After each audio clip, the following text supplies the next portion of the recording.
जय श्री कृष्णा दोस्तों, आप सभी को तिलचोत की हार्दिक शुभकामनाएं। आज के वीडियो में मैं आपको सुनाऊंगी तिलचोत की कथा। तो आइए कथा शुरू करते हैं। दो देवरानी जिठानी थी। देवरानी के पास धन था, जेठानी बहुत गरीब थी। जेठानी अपनी गरीबी के कारण देवरानी के घर का सारा काम कर देती थी। बदले में बचा हुआ खाना देवरानी जेठानी को दे देती थी। इस प्रकार जेठानी के बच्चे भूखे मरने से बच जाते थे। जेठानी का पति लकड़ी काट कर बेचता था, किंतु वह अक्सर बीमार रहता था। महा महीने में तिलचोत का दिन था। जेठानी ने तिलचोत का व्रत किया था। 5 रुपए के तिल व गुड़ लाकर तिलकुट्टा बनाया। पूजा करके कथा सुनकर बचा हुआ तिलकुट्टा ये सोचकर छींके पर रख दिया कि चांद उगेगा तब खाएगी, क्योंकि पहले तिलकुट्टे से मुंह झूठा करेगी, फिर वह कुछ खाएगी। कथा सुनकर वह देवरानी के यहाँ गई। खाना बनाकर बच्चों को खाना खाने को कहा तो बच्चे कहने लगे कि माँ ने व्रत किया है, वो भूखी है, हम कैसे खा लें। जब माँ खाएगी तभी हम कुछ खाएंगे। देवर से खाने को कहा तो वह भी कहने लगा कि मैं अभी अकेला खाना कैसे खा सकता हूँ। जब चांद उगेगा तब सब साथ में खाना खाएंगे। देवरानी ने कहा, जेठानी आज तो अभी ने खाना नहीं खाया तो मैं तुझे खाना कैसे दे दूँ। तुम सवेरे बचा हुआ खाना ले जाना। बेचारी जेठानी क्या करती। घर में पति बच्चे खाने की आस लगाए बैठे थे। सोच रहे थे कि आज तो त्योहार है, चूरमा दाल बाटी लेके माँ आवेगी। जब सबको पता चला कि चूरमा बाटी छोड़कर आज तो रोटी भी नहीं मिली तो उसके बच्चे रोने लग गए। उसके पति को बहुत गुस्सा आया। कहने लगा कि सारा दिन काम करके 2 रोटी भी नहीं ला सकती तो वहाँ पर तुम काम क्यों करती हो। पति ने गुस्से में आकर पत्नी को धोने से, जो बर्तन धोने का घोटा होता है, उससे मारा। धोना हाथ से छूट गया तो पाटे से मारा। रोते रोते वो सो गई। जब सब सो गए तो चौथ विधायक जी सपने में आए और कहने लगे, धोने मारी, पाटे से मारी, सो रही है या जाग रही है। वो कुछ बोली, सो रही हूँ, कुछ जाग रही हूँ।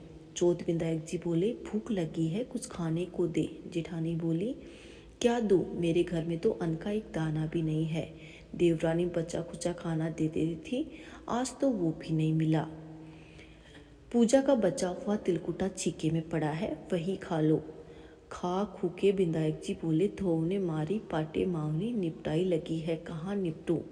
बेचारी जेठानी ने छोटी सी झोंपड़ी थी, कहा लेटरिन थी। वह कहती, जाओ, खुद को जंगल में ले जाते थे। बोली कि घर पड़ा है, जहाँ निपटना है निपट लो, तुम्हारी इच्छा है। इस पर चौथ विधायक जी महाराज बोले, अब हम पहुँचे कहाँ। जेठानी को बहुत गुस्सा आया। वो तंग आकर कहा कि कब से तंग किए जा रहे हो, मेरे सिर पर पहुँचो। और कहाँ पहुँचोगे। सुबह जेठानी उठी तो देखती है कि पूरा घर हीरे मोती से चकमगा रहा है। सिर पर जहाँ चौथ विधायक जी पहुँच कर गए थे, हीरे के टीके और बिंदी चकमगा रहे हैं। अब जेठानी देवरानी के काम करने नहीं जाती। बड़ी देर तक राह देखने के बाद देवरानी ने कहा कि बच्चों जाओ, ताई को बुला कर लाओ, सारा काम पड़ा है। शायद कल का खाना नहीं दिया सो बुरा मान गई है। बच्चे गए और कहने लगे कि ताई चलो, सारा काम पड़ा है। दुनिया में चाहे और कोई मौका चूक जाए, पर देवरानी जेठानी को कहने का मौका नहीं छोड़ती। जेठानी ने कहा, बेटा मैंने बहुत दिन से तेरी माँ के यहाँ काम किया है, अब तुम अपनी माँ को कहो कि मेरे यहाँ काम करने आई। बच्चों ने लौटकर माँ को बताया कि माँ, ताई पूरा घर हीरे और मोती से जगमगा रहा है। देवरानी से सब्र ना हुआ, वह दौड़ी दौड़ी जेठानी के पास आई और पूछा कि ये सब कैसे हुआ। जेठानी ने सब कुछ अपनी देवरानी को बता दिया। घर आकर देवरानी ने पति से बोली कि आ मुझे पाटे से मारो। पति ने कहा, भली मानस, मैंने कभी तुझे लौंग की छड़ी से भी नहीं मारा, पाटे से कैसे मारूं। वह नहीं मानी तो हार कर पति ने पाटे से मारा। उसे झड़ते घी का चूरमा बनाकर छीके में रख दिया और सो गई। रात को गणेश जी आए और चौथ माता ने कहा, भूख लगी है। देवरानी ने कहा, हे चौथ विधायक जी महाराज, उसके यहाँ तो रखा सक्का खाया था, चिमटी भर तिलकुट्टा खाया था। मैंने तो तुम्हारे लिए झड़ते हुए घी का चूरमा बनाकर छीके में रखा है, आप जाकर खा लीजिए। चौथ विधायक जी बोले, अब मैं कहाँ निपटूं? देवरानी बोले, उसके यहाँ तो टूटी फूटी झोंपड़ी थी, मेरे यहाँ तो कंचन के महल है, जहाँ चाहो निपटो। फिर चौथ विधायक जी ने पूछा कि अब घिसनी कहाँ करें? देवरानी ने कहा, मेरी बिंदे टीके पर करो। सुबह सवेरे धर की भूखी देवरानी जल्दी उठ गई। देखे तो पूरे घर में गंदगी फैली पड़ी है, उसमें सड़ांध उठ रही है, कीड़े बिलबिला रहे हैं, उसके सिर पर भी बहुत सारी गंदगी लगी हुई थी। उसने कहा कि हे चौथ विधायक जी, आपने ये क्या किया? मुझसे रूठे और देवरानी पर टूटे।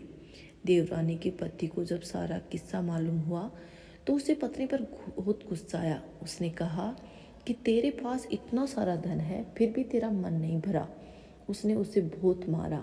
देवरानी ने सिर व सिर की सफाई करने लगी और जितनी भी कोशिश करी गंदगी उतनी ही ज़्यादा बढ़ती गई। अंत में हार मानकर चौथ विधायक जी से विनती करने लगी कि हे चौथ विधायक जी, जेठानी से जलन के कारण तूने यही किया, इसी का फल है। अब उसे आधा धन बांट देगी, तब ये सब मैं तुझे साफ कर दूंगा। उसने आधा धन बांट दिया, किंतु मोहरों की एक हांडी चूल्हे के नीचे गाड़ रखी थी।